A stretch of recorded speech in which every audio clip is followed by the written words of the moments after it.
Hi friends, welcome back to my channel Sushma Chandu blogs Mandya.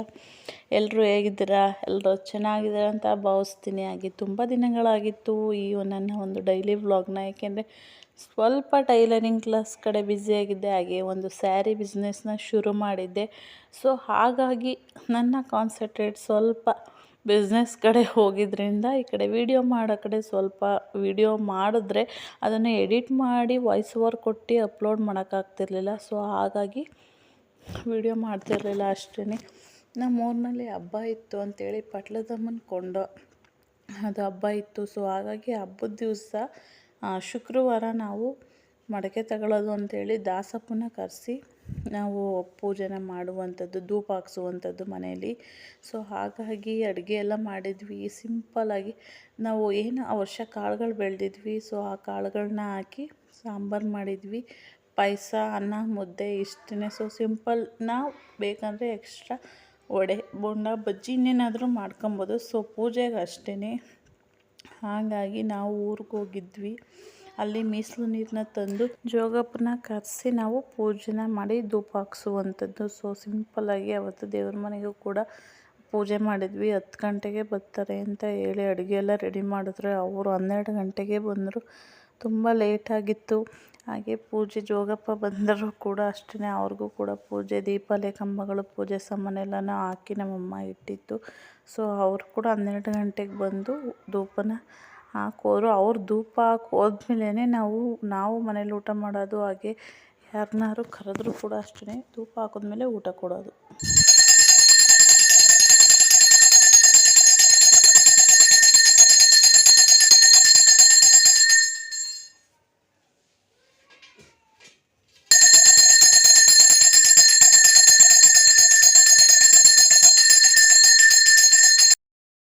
ನಾವು ಇಲ್ಲೆಲ್ಲ ಏನೇನು ಅಡುಗೆ ಮಾಡಿರ್ತೀವಿ ಅದನ್ನೆಲ್ಲ ದೇವ್ರ ಮುಂದೆ ಇಟ್ಟು, ಅವ್ರ ದೇವ್ರ ತ್ರಿಶೂಲ ಇರುತ್ತಲ್ಲ ಅದೇ ದೇವರು, ಅದನ್ನೆಲ್ಲ ಇಟ್ಟು ಅಡುಗೆನೆಲ್ಲ ಇಟ್ಟು ಪೂಜೆನ ಮಾಡಿದ್ಮೇಲೆ ಅವರು ಹೋಗ್ತಾರೆ. ಅವ್ರು ಹೋದ್ಮೇಲೆ ನಾವು ಅದನ್ನೇ ಪ್ರಸಾದ ಅಂತ ಹೇಳಿ ನಾವು ಮನೆಯವರೇ ಊಟ ಮಾಡ್ತೀವಿ. ನಾವು ಊಟ ಮಾಡಿದಾಗಲೂ ಆಲ್ಮೋಸ್ಟ್ ಮಧ್ಯಾಹ್ನನೇ ಆಗಿತ್ತು. ಅಲ್ಲಿಂದ ಊಟ ಮುಗಿಸಿದ್ಮೇಲೆ ಅಷ್ಟೇ, ವ್ಲಾಗ್ನ ಕಂಟಿನ್ಯೂ ಮಾಡಲಿಲ್ಲ. ಹಾಗೇ ನೆಕ್ಸ್ಟ್ ಡೇ ಬೆಳಗ್ಗೆನೇ ಆರತಿ ಕೊಂಡ ನಡೆಯುತ್ತೆ, ಪಟ್ಲದಮ್ಮ ದೇವ್ರದ್ದು ಕೊಂಡ ನಡೆಯುತ್ತೆ. ಹಾಗಾಗಿ ಊರಿನವರೆಲ್ಲರೂ ಕೂಡ ಆರತಿನ ಒಂದೇ ಕಡೆ ನಮ್ಮೂರು ಮಾರಿಗುಡಿ ದೇವಸ್ಥಾನದ ಹತ್ರ ಬರ್ತಾರೆ. ಎಲ್ಲರೂ ಆರತಿ ತಗೊಂಡು ಅಲ್ಲಿಂದ ದೇವ್ರ ಜೊತೆಲೇ ಒಟ್ಟಿಗೆ ಆರತಿಗೆ ಹೋಗೋದು. ಅಲ್ಲಿ ದೇವಸ್ಥಾನದ ಹತ್ರ ಹೋದ್ಮೇಲೆ ದೇವ್ರ ಕೊಂಡ ಆದಮೇಲೆ ನಮಗೆಲ್ಲ ಪೂಜೆನ ತಂಬಿಟ್ಟು ಆರತಿ ಎಲ್ಲ ಮಾಡ್ಕೊಂಡು ಹೋಗಿರ್ತೀವಿ. ಪೂಜೆ ಮಾಡಿಸ್ಕೊಂಡು ಮನೆಗೆ ಬಂದು ನಾರ್ಮಲ್ ನಾನ್ ವೆಜ್ ಊಟನ ಮಾಡೋದು. ನಮ್ಮೂರಲ್ಲಿ ಪ್ರತಿ ವರ್ಷವೂ ಕೂಡ ಹಬ್ಬನ ಇದನ್ನು ಮಾಡ್ಕೊಂಡು ಬರ್ತಿದ್ದಾರೆ. ತುಂಬ ಚೆನ್ನಾಗಿ ಮಾಡ್ತೀವಿ. ಸೊ ಸ್ವಲ್ಪ ಗ್ರ್ಯಾಂಡು ಅನ್ನೋಂಗಿಲ್ಲ, ಸಿಂಪಲ್ ಅನ್ನೋಂಗಿಲ್ಲ, ನಾವಂತೂ ಚೆನ್ನಾಗಿ ಮಾಡ್ತೀವಿ. ನಾನು ಈ ಸತಿ ನಮ್ಮ 2 ಮನೆ ತುಂಬಿಟ್ಟು ಆರತಿನ, ಯಾಕೆಂದರೆ ಅವ್ರ ಮನೇಲಿ ಯಾರೂ ಇರಲಿಲ್ಲ ಅಂಥೇಳಿ ನಮ್ಮ ತಟ್ಟೆಗೆ ಕೊಟ್ಟಿದ್ದರು. ಸೊ 2 ಮನೆಯದು ಮಡೆ ಅನ್ನ ಆರತಿ ಎಲ್ಲ ಹಿಡ್ಕೊಂಡೋಗಿದೆ. ತಟ್ಟೆ ಅಂತೂ ತುಂಬ ಭಾರನೇ ಇತ್ತು, ಕೈಯೇ ನೋವು ಬಂದ್ಬಿಟ್ಟಿತ್ತು ನನಗೆ.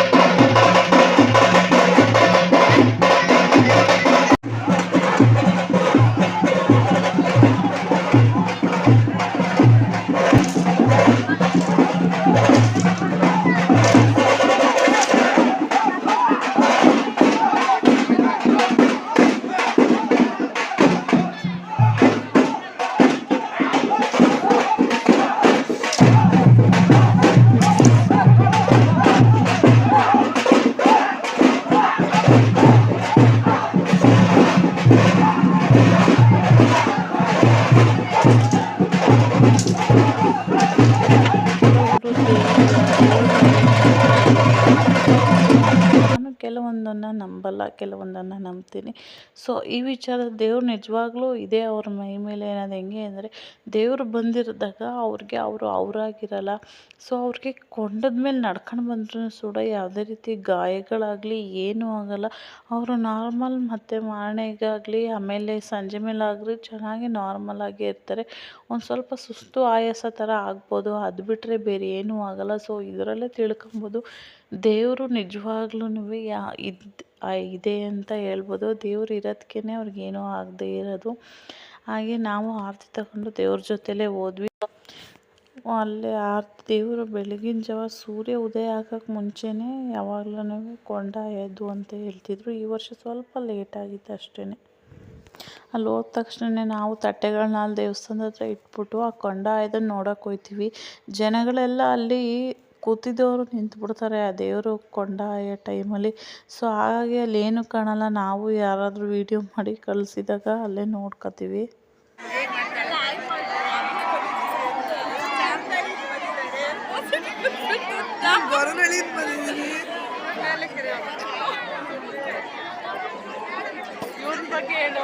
ಇದು ನಮ್ಮ ಗ್ಯಾಂಗ್ ಅಂತಲೇ ಹೇಳ್ಬೋದು. ನನಗೆ ನಮ್ಮ ನೇರ್ಲಿಕೆರೆನಲ್ಲಿ ಜಾಸ್ತಿ ಯಾರೂ ಫ್ರೆಂಡ್ಸ್ ಇಲ್ಲ. ಇವರೇನೆ ನನಗೆ ಬೆಸ್ಟ್ ಫ್ರೆಂಡ್ಸ್ ಇರುವಂಥದ್ದು.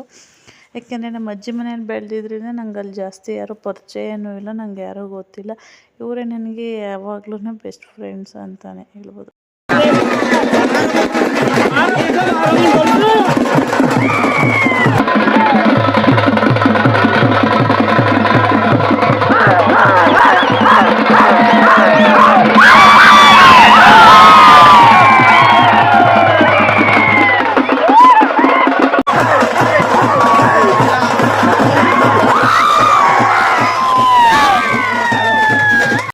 ಅಲ್ಲೆಲ್ಲ ಆರತಿ ಎಲ್ಲಾಗಿ ಮರಿಯೆಲ್ಲ ಕಡಿದ್ಮೇಲೆ ಮಟನ್ ಅವತ್ತು ಊಟ ಮಟನ್ನು ಶನಿವಾರ ಆಗಿದ್ದರಿಂದ ನಾವು ಮಟನ್ ತಿನ್ನಲ್ಲ, ಶನಿವಾರ ನಾನ್ ವೆಜ್ ತಿನ್ನಲ್ಲ ಅಂಥೇಳಿ ಭಾನುವಾರ ನಮ್ಮ ಮನೆಯವರು ಬರ್ತಾರೆ ಅಂತೇಳಿ ಭಾನುವಾರ ಮಾಡಿದ್ವಿ.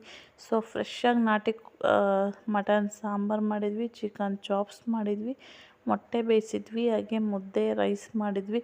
ನಮ್ಮ ಕಡೆ ಎಲ್ಲ ಮಂಡ್ಯ ಸೈಡೆಲ್ಲ ನಾನ್ ವೆಜ್ ಮಾಡಿದ್ದೀವಿ ಅಂತಂದರೆ ಅದಕ್ಕೆ ಮುದ್ದೆ ಇರಬೇಕು.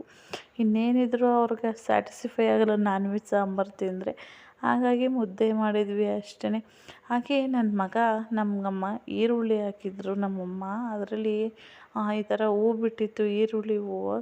ನನ್ನ ಮಗ ಕಿತ್ಕೊಂಡು ಬಂದಿದ್ದ. ಅಮ್ಮ ನಿನಗೋಸ್ಕರ ತಂದಿದ್ದೀನಿ ಅಂತ ಹೇಳ್ತಾಯಿದ್ದ, ಅವ್ನು ಯಾವುದೋ ಗಿಡ ಅಂದ್ಕೊಂಡು. ಹಾಗಾಗಿ ನಾನು ಆನಿಯನ್ ಸ್ಪ್ರಿಂಗ್ ಈ ಥರ ಫ್ರೈಡ್ ರೈಸ್ಗೆಲ್ಲ ಎಗ್ ರೈಸ್ಗೆಲ್ಲ ಹಾಕಿದ್ರೆ ಚೆನ್ನಾಗಿರುತ್ತೆ ಅಂತ ಹೇಳ್ಬಿಟ್ಟು ಊರಿಗೆ ತಗೊಂಡು ಬಂದೆ. ನನ್ನ ಮಕ್ಕಳಿಬ್ಬರು ಅವ್ರ ಅಪ್ಪನ ಜಾಸ್ತಿ ಮಿಸ್ ಮಾಡ್ಕೊತಿದ್ರು ಅನಿಸುತ್ತೆ. ಚಿಕ್ಕವನೆಲ್ಲ ಅವ್ರ ಅಪ್ಪನ ಜೊತೆ ಆಟ ಆಡ್ತಿದ್ರು. ಹಾಗೆ ಊಟ ಎಲ್ಲ ಆದಮೇಲೆ ನಾವು ಕೂಡ ನಾವುಗಳು ಎಲ್ಲ ರೆಡಿ ಆದ್ವಿ. ನನ್ನ ಮಗನಿಗೆ ಊರಿಗೆ ಹೋಗೋಣ, ನಮ್ಮ ತಾತನಿಗೆ ನಮಸ್ಕಾರ ಮಾಡ್ಕೊಳಪ್ಪ ಅಂತ ಹೇಳಿದ್ರೆ ಅವನು ಎಷ್ಟು ಚೆನ್ನಾಗಿ ಹೋಗಿ ನಮಸ್ಕಾರ ಮಾಡ್ಕೊಂಡು ಬೀಳ್ತಿದ್ದ ಅಂತ. ನಮ್ಮ ಅಪ್ಪ ಇದನ್ನೆಲ್ಲ ನೋಡೋಕ್ಕಾದ್ರೂ ಇರಬೇಕಿತ್ತು, ಇಷ್ಟು ಬೇಗ ಯಾಕೆ ಹೋಯ್ತು ಅಂತ ನಿಜವಾಗ್ಲೂ ನಂಗೆ ನೆನೆಸ್ಕೊಂಡ್ರೆ ಅಳ ಬಂದ್ಬಿಡುತ್ತೆ. ಆ ಥರ ಆಗಿತ್ತು. ಹಾಗೆ ನನ್ನ ಇವತ್ತಿನ ಈ ಒಂದು ವ್ಲಾಗ್ ನಿಮಗೆಲ್ಲ ಇಷ್ಟ ಆಗಿರುತ್ತೆ ಅಂತ ಭಾವಿಸ್ತೀನಿ. ಹಾಗೆ ನನ್ನ ಚಾನಲ್ನ ಇನ್ನೂ ಸಬ್ಸ್ಕ್ರೈಬ್ ಮಾಡ್ಕೊಂಡು ಹೋಗಿ, ಹಾಗೆ ಲೈಕ್ ಶೇರ್ ಮಾಡಿ, ಹಾಗೆ ನಿಮ್ಮ ಫ್ರೆಂಡ್ಸ್ ಫ್ಯಾಮಿಲಿಗೂ ಶೇರ್ ಮಾಡಿ, ಹೆಚ್ಚು ಸಬ್ಸ್ಕ್ರೈಬ್ ಮಾಡಿಕೊಡಿ ಅಂತ ಹೇಳ್ತಾ ಮತ್ತೆ ಮುಂದಿನ ವ್ಲಾಗಲ್ಲಿ ಸಿಗ್ತೀನಿ. Thank you for watching.